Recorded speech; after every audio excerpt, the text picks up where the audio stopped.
All right, Put both on, or I could leave one off. Yeah, it should be Whatever fine. you want. Yeah. Whatever's more comfortable for you, dude. No, don't worry. Don't sweat it. All right, everybody. Welcome back. Episode 11 for us today on the Baseline, Season 2. As I keep saying, we're really getting it rolling, and it's exciting for us to be here. So we welcome Jimmy Clark in today. Thank you for being here. Thank you guys for having me, man. I appreciate that for real.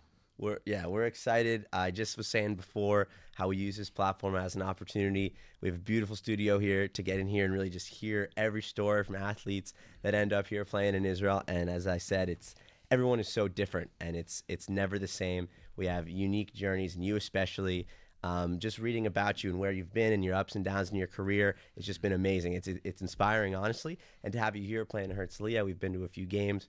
We've seen you ball out, so we're excited. We had to get it going. I appreciate that, man. Appreciate you for tuning in as well, because, it's many players that come through here, but just to actually, look into somebody's life and just see, how's it going, that's big, man. So I appreciate that. For sure. Why don't you tell us a bit about your college journey, going to VCU, JUCO, Okay. Duquesne? We'll get into it. We'll cover all the bases. Yes, sir. Well, I started. First I had like a Division II offer. That was the only offer I had in my senior year of high school. So it was looking like I was either gonna go prep school or D2. Then something happened. Like I played in the Christmas tournament. VCU seen me. They offered me. So I went there for like about a year and a half. Then I transferred. Then I went to JUCO. So that's where I played in Northwest Florida. So I went from Richmond, Virginia to, it's like cold up there, cold up north, snow every now and then, down to Florida with, how that is, rainy, windy. So it was different. Just being in JUCO, that was a big challenge in my life, just going from playing at a almost basically high level, high mid-major university to going to play the JUCO where, you got to almost wash your own clothes, like, after practice and stuff like that. So that was a big challenge for me. Made it through there, and I was blessed with the opportunity to play at Duquesne University.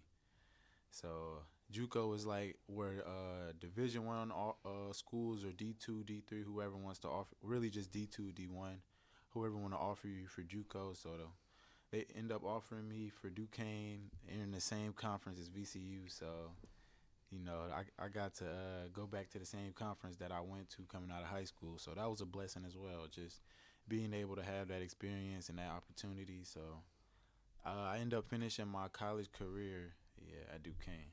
You have a little revenge game at VCU? Oh, yeah.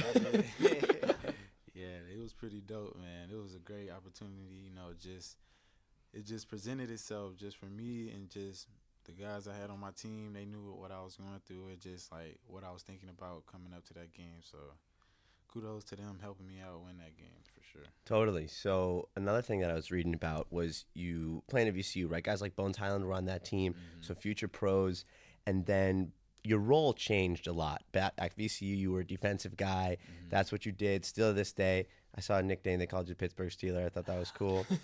And that was kind of your player identity back then. Correct me if I'm wrong, just what I'm reading. No, definitely. And so is that kind of what happened when you went to JUCO that gave you the opportunity to be the guy, be the main guy with the ball? So tell us about that. Yeah, it's crazy how everything play out, just now when you said that, it made me think about it a different way. Just like, when I was at VCU, I was more of just, just trying to get on the court, and I knew if I could play defense, it was VCU is a full court pressing team, 94 feet, all 40 minutes of the game. Like that was their bread and butter. So just to get on the court, you had to be able to do that, be able to guard, trap, run, just all those type of things. So just being able to do that, and then get the opportunity to go to JUCO where guys haven't played Division I yet.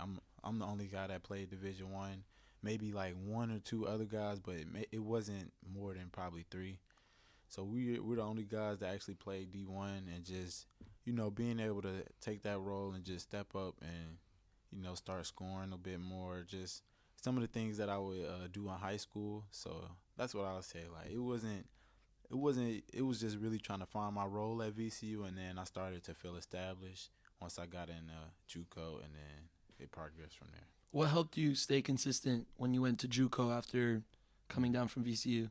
My trainer, friends, family, they just telling me just, try to grind this year out. I just stayed in the gym like every day, like every night.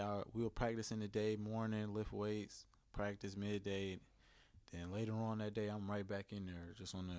I just tried to stay consistent with that every day, even if I didn't do it every day, every other day, just especially when the season came around. But that's what pretty much helped me stay consistent. What was different between the recruiting processes coming out of high school and then coming out of JUCO? I would say it was almost about. I mean, it was different just because in JUCO it's more of you have all the guys on your team trying to go Division I.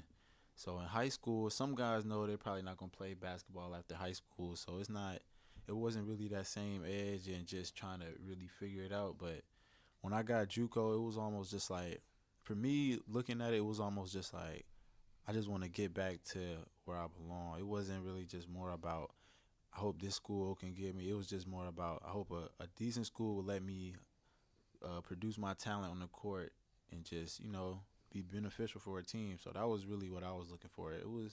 That's the only difference, I'll say, just more of just trying to get a team to accept me and, just what I had going on at the time. Yeah, when you were in it at JUCO and like you said, like kind of doing your own laundry and stuff like that, really like that step down, you kind of, I'm assuming that's on your mind a lot. Like that's the level of that's what I have to get back to. So for the players on the JUCO team that haven't played D1 but saw you come back and then saw like your drive to get forward and to push forward and to make it back. So for them seeing that, do you feel like you were kind of able to take a little more of a leadership role because you were the guy that did it before and you could show them that? Oh yeah, no, definitely. Just guys being curious and just want to progress to the next level. Of course, they will always ask me about certain things and how certain things was, and just being able to be in that role to show some type of leadership to guys that just haven't been in the position I was in at the time. It was a blessing just to be able to see a different point of view and a different perspective. So that's what I can say about that. That's awesome. And back with the recruiting from Duquesne, it was his name's Keith Dembrot. Yeah. LeBron's coach. Yeah, definitely. Yeah, he coached him in high school, so I think it was his first 2 years of LeBron being in high school. He was coaching him, so he ended up coaching LeBron's best friend as well, which was on that team those 2 years before his dad ended up taking the coaching job. But his name is Drew Joyce, and now he's the head coach of Duquesne. Oh, awesome. And then I know that last year was his last year regardless.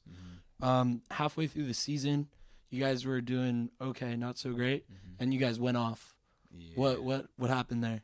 It was just more of, we had guys like in the beginning of conference play, we had a guy, one of our best scorer, obviously, Day Grant. He was injured with a concussion, so he couldn't play maybe like the first 1 or 2 games. We worked him back in the rotation, but we obviously knew that once he comes back and the team is everybody's back, we was like, we're gonna be fine. So we just kept our heads up, just stay with the mentality, come to work every day, and that's how we got through that little hump. And then you're in March Madness, and where do you start thinking about what's the next step? I didn't start thinking about it till it was all over, honestly. Like, just when we were in March Madness, it was just so much hype built around it. Just like it hasn't happened in over 50 years or something like that. So it was just, we were just just staying present, living in the moment at the time. So I wasn't honestly worried about it at the time. What was that experience like, March Madness? Man, it was crazy just being being able to be a part of that. Your phone going off after every game. You just like, dang, this is lit. Like it was a different experience, something I haven't experienced before. Oh, that's awesome. So that we spoke to some athletes that it goes from basically playing in like a smaller gym, and some of these tournament games are in a football stadium. Yeah. And so it's crazy. So you get like cool swag bags, like they give you all the stuff, they get you set up, like it's totally different. Nah, definitely. Like before the games, they sent us, like, we had bags. LeBron sent us some shoes. Like it was just a lot going on. We all over the media. We getting interviewed before practices and stuff like that. But yeah, it was a great experience. It was everything that people that had been there before me told me about it, like it was everything they said it was for sure and more. Wow. Yeah, that's amazing. We hear from everybody how sick that tournament is and how cool it is to be a part of it. So especially, that's what it's built for, the upsets. So as an 11 seed, right, beating the 6 seed, who was BYU at the time. So you guys must have had this mentality coming into the game. It's like March Madness, anything can happen. So how much does like that reputation of it's March Madness, like we always have a chance, like how much does that come into play?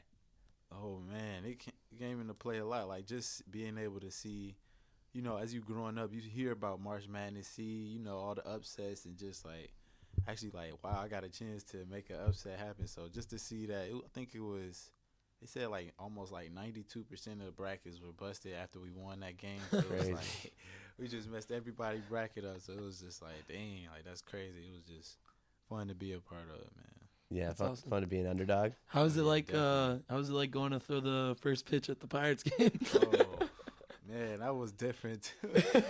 Man, just like after winning March Madness, it opened up so many opportunities and just deals that we probably wouldn't have had without winning. So just being able to go out there and throw the first pitch, we got to see him warm up, bat a little bit. So it was good. That's awesome. Did you have any NBA interest? It was my agent. He told me that I had a couple NBA workouts, but it just didn't happen that way. So, it can come back around though for sure. Totally. Sure. When did Israel come into play?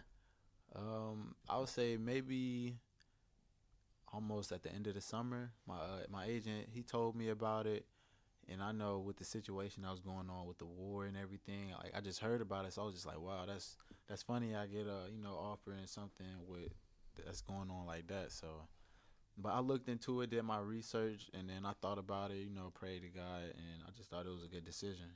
That's awesome. Yeah, that's amazing. We hear about that from athletes who like read about it and come over here and their experiences all over the place, and like seeing that. We've spoken to guys who played around, and I like talk about how they go into shelters all the time, and then at a point they just get used to it.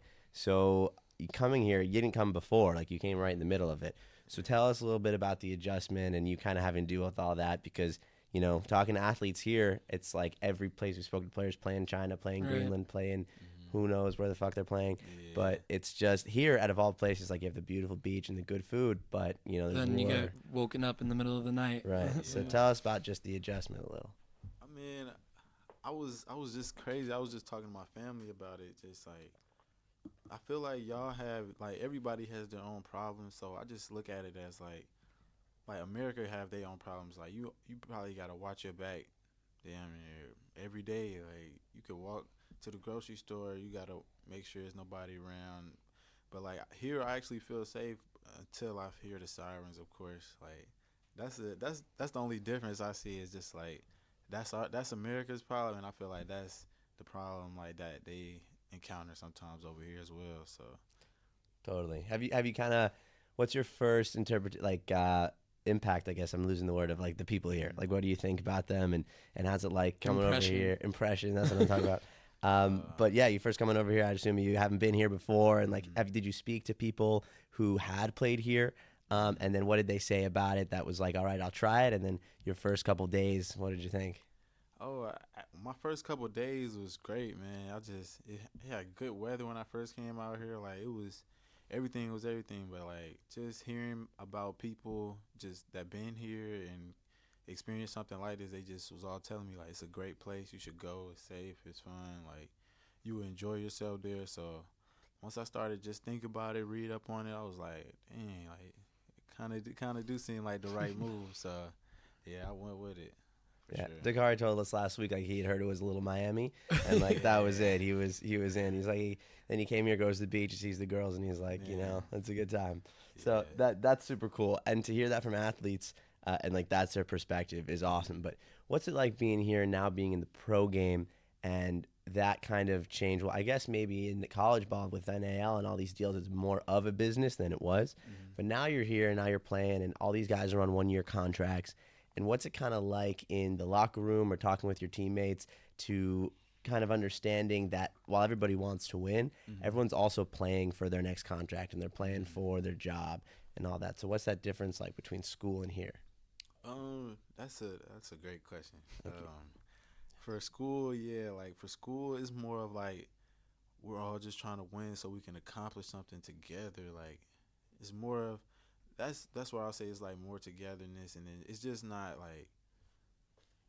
grown men. Like this is grown men. Like people got kids, families, and college is still like people trying to find their way, their niche in life. Still, some guys might not even play play basketball after college.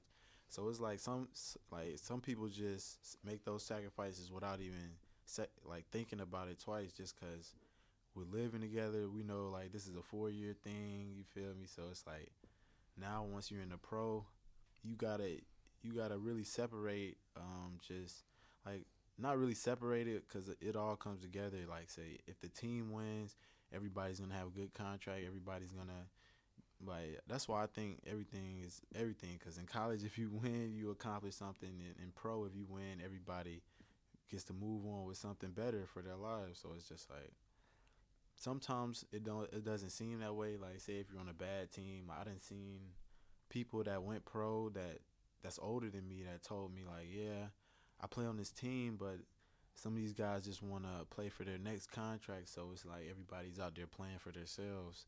So like that's the good and the bad that comes with it. So it's just like if you can get a group of guys that want to come together and actually win together, which I feel like I'm a part of. I feel like I'm on a team of guys that genuinely want to come together and win together, not just for the next contract, but just because I feel like we're all winners. Like that's just what we done in life. So it's just like that's what we want to do. So I feel like if you can find that, playing pro, from my experiences so far, I just feel like that would be for the best. How is the team here in Herzliya? How's it? Have you found your spot here? Oh yeah, I love the team here. Like just being able to, meet some of the Israeli guys. Like I learned some things from them, and then see the guys that's from the states, but in different states, in different areas, with different backgrounds. It's good just being able to learn. I just try to learn as much as I can and just keep moving every day. Yeah, there's Israelis on that team. We're French. We just had Freddie here the other day. I interviewed him. Dope guy. Like really, he's got a cool story too. Yeah. So what's the kind of role like you coming here? You're obviously not a rookie to basketball, of course, but you're a rookie to the pro game. And Freddie's been playing pro for like 15 years now. So when you talk to him and maybe like I don't know how your experience with him, but just veteran players who've been playing professional for a long time, like what's something that you want to learn from them as like a guy who isn't new to ball, but he's new to like overseas and getting used to new places and a new kind of game? Yeah, shout out Freddie. He is the OG for sure. Freddie the OG. Like things I try to take away from guys, like of course basketball knowledge, but like really more of like the off the court knowledge, just how like somebody like Freddie was able to stay in the game so long. Just like try to learn different things in that aspect, so it could be more like I feel like what goes on off the court can also come into play to what goes on the court, like how you play and just things like that.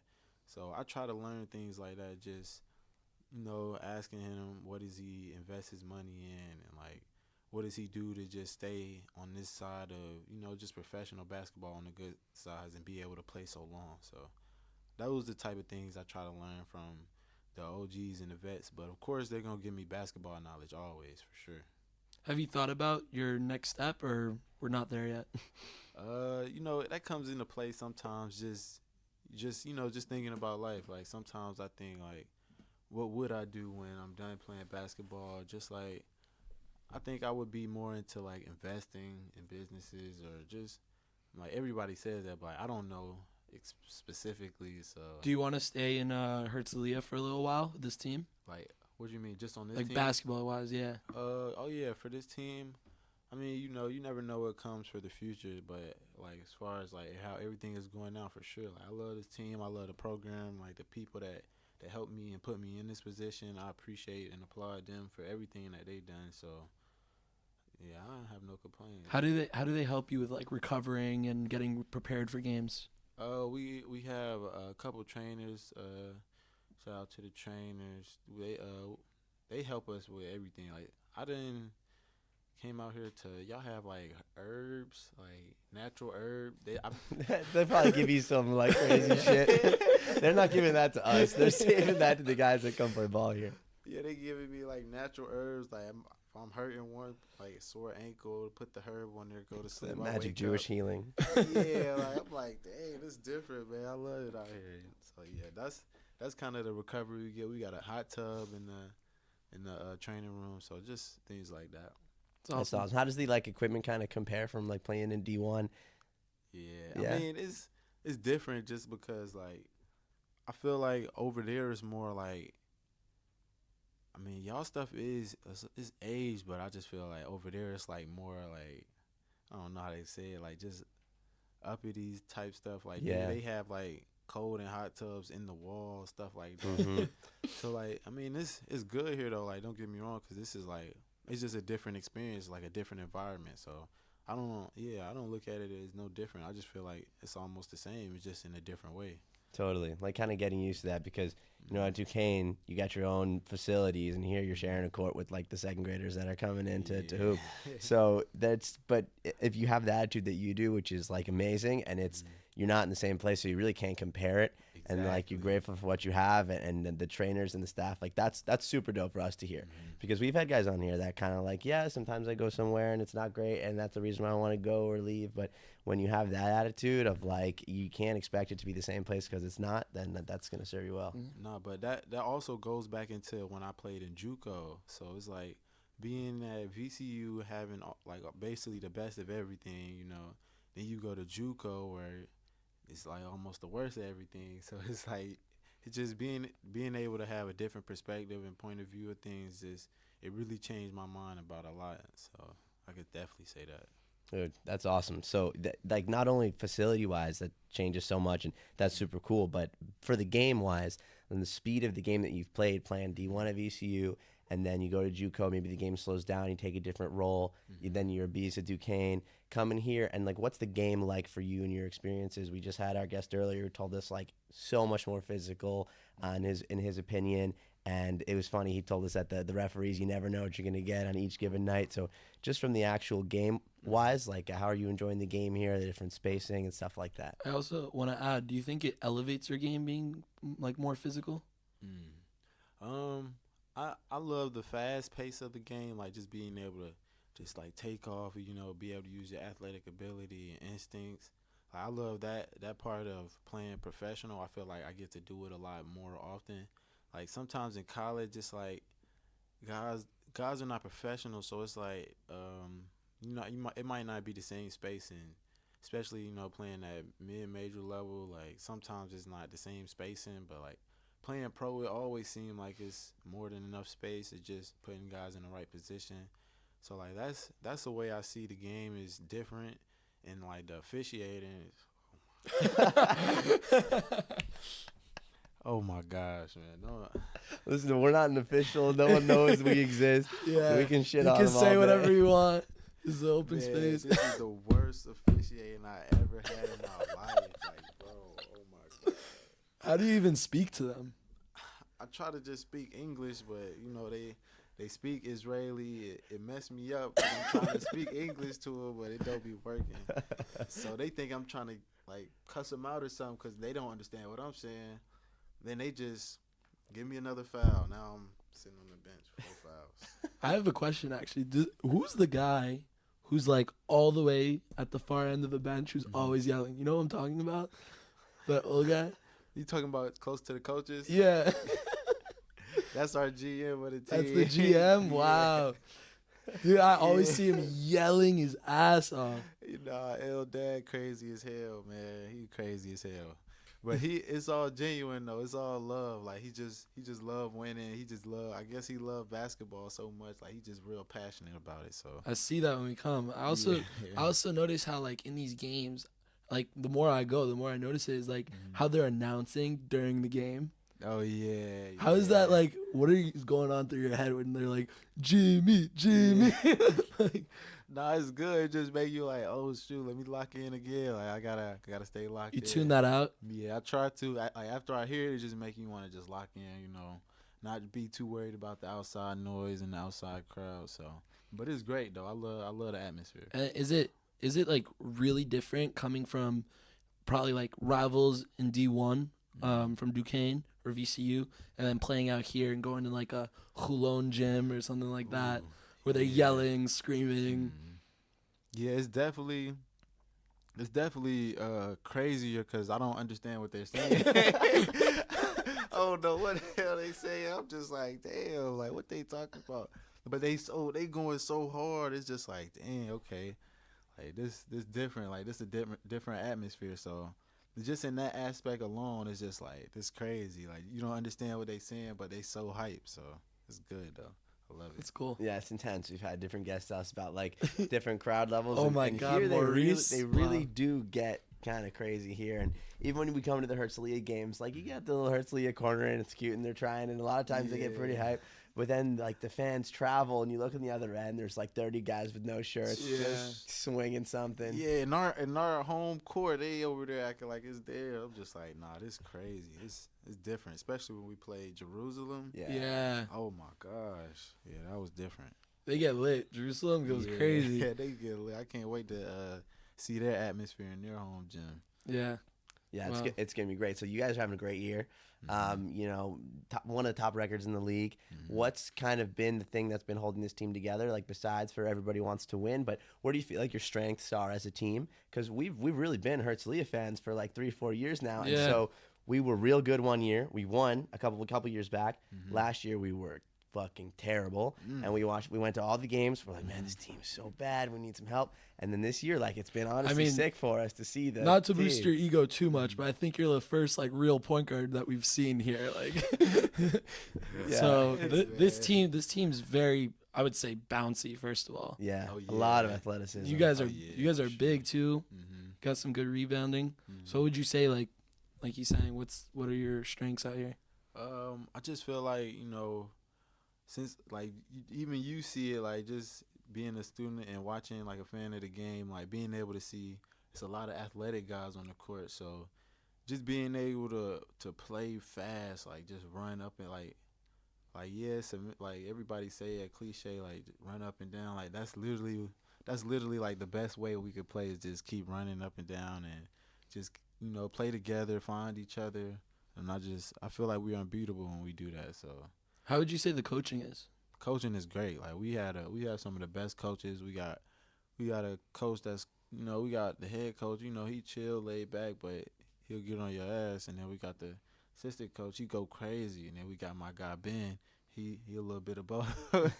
So like it's a good mixture because we have a lot of different personalities on the team. So it's all good just to see how it come together. How do they work with like the English? Because they're probably all Israeli, right? Yeah. They have good enough English that it works out? Yeah, they have good English. It's just sometimes they just say things funnier than than how it would normally sound. So I be joking with them sometimes with that. Like they be having me weak. Like, yeah. But it's different because like sometimes I might say something and it might sound funny to them. So yeah, it's good though. I understand the culture for sure. That's That's awesome. nice. You been to any like Shabbat dinners or anything? You been a part of the culture here a little bit? You want to get more into it? What's it like? For sure. Like the culture out here is so much different. Like especially with the unity you guys have out here. Like I just love that's one thing that I really love about being out here. Like the unity, and I feel like that goes into like feeling safe in certain areas. I just feel like it's so much unity out here, especially like with those Shabbat dinners, like inviting me and maybe a teammate of mine, and we just come there, eat with your family, and just, you know, just talk about life, have a good time. I just feel like it's so much unity. And don't you guys do that every Friday or Every Friday night. Every Friday night. See, like that's great, man. I feel like that's a Should great come out to way. one of our Shabbat dinners. We get pretty lit. For real. Seriously, he's hosting at his apartment like some days this month. Okay, yeah, I might have to pull up, man, for real. Dude, it's a good time, and people tell us it's like it really is. It connects everybody, and it's like a day you're supposed to put down your phone. You're supposed to connect with your family, and that's just a huge plus. And we're lucky we don't have to wait for Thanksgiving and Christmas to do that like we do every week. Exactly. That's the thing in America. I just feel like we always wait. Like we're waiting for holidays to celebrate time with our family. When over here you guys do it every Friday. Like I feel like that's so unique and just something that I would want to include in my culture or with my family when I have one. So yeah, I love that For sure. That's awesome. Listen, you have Shabbat dinners with your family. Like it's gonna be Hey. awesome. Just that time to connect is really it's one-on-one. It's something and it's super cool. And everyone gets to experience just like a little bit of the culture here and it's so different. You know, players come and they say that everyone seems, you know, they're a little rude, but they'll like love to help you if you ever need anything. Yeah, they're definitely like real. I wouldn't even say rude. I'll just say more like just real upfront with the conversation, like just straight, real direct. So I love that though, like just being real direct, like what you need, how you going. Like I love that though. So it's good though for sure. That's awesome. It's great. It really is. So kind of coming here, what's the goal kind of for you? Maybe in your game or maybe just, you know, as we kind of wrap up here, like what's the thing that you want to improve on and for the rest of the season out, whether it doesn't need to be in the game, just kind of getting used to what's going on. What's one thing that you want to change up the next couple months to like keep building? One thing I definitely want to improve on, especially now that we're in the new year, 2025, I would love to improve on just, I would say like just being consistent with what I do outside of basketball. So like, you know, like if I'm gonna wake up and eat breakfast at this time every morning, like just small things like that. So that's just one thing I feel like could be a big jump in my basketball career and help me further my basketball career. So that's one thing that I have been thinking about lately and recently that I want to improve on, just being more consistent with what I do outside of basketball. Dude, totally. That's awesome. All right, so Unreal. we usually wrap up these episodes. We do like a little segment. Okay. We get like a shot so- clock, Okay, 24 talk to me. seconds, and then you can answer like one-word answers. Just gotta get as many answers as you can. There we go. All Is right, it like a record or something? it's like 8. I think is eight I think it's our 8, answer? yeah. All right. Okay. 8. Okay. Eight. Okay, got you. See if I can do this. Let's go. We call it 24, but it ends up like you can get like another one at like 24. Yeah, we'll give you a question at 25 and if you All get right. that up. So I got you right here, the shot clock. I'll start. You ready? Shout out Kobe. Shout out. Yeah. All right. Favorite sneaker. Jordans. Favorite player. Kyrie. Favorite number to wear on the court. 11. Favorite city you've ever played basketball in. Chicago. Favorite pregame meal. Barbecue wings. Favorite TV show. Family matters. What do you listen to on game day? Young boy. One word to describe your game. Ridiculous. Favorite number. It's 11.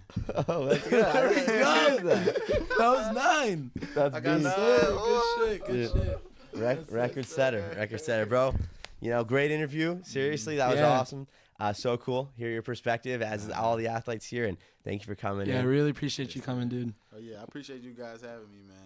Thank you. Yes, Yeah. sir. We'll we're gonna be at these Hearts games. Hopefully Saturday night we'll be there. Yeah. And we're seriously we're Go rooting on kill the 'em, boys. bro. We're rooting on the boys. I want to see you put it on someone's head this. It's, I think I've seen it before. I mean, it's on the way, man. It's on the way, bro, man. around the rim, you go crazy. Oh, yeah. It's crazy. Oh, yeah. Don't worry. I'm going to catch me one. I'm gonna catch me one. Trust hope me. so. That'll Trust be me. good. We'll be rooting on Bnei Herzliya. Seriously, we want to see another chip here. So thanks again for coming on. We appreciate it, and Yes, sir. thanks Thank you very for much. having me, man. Yes, Nice. sir. catch you later. Awesome. Thank you, dude. Yes, sir, man.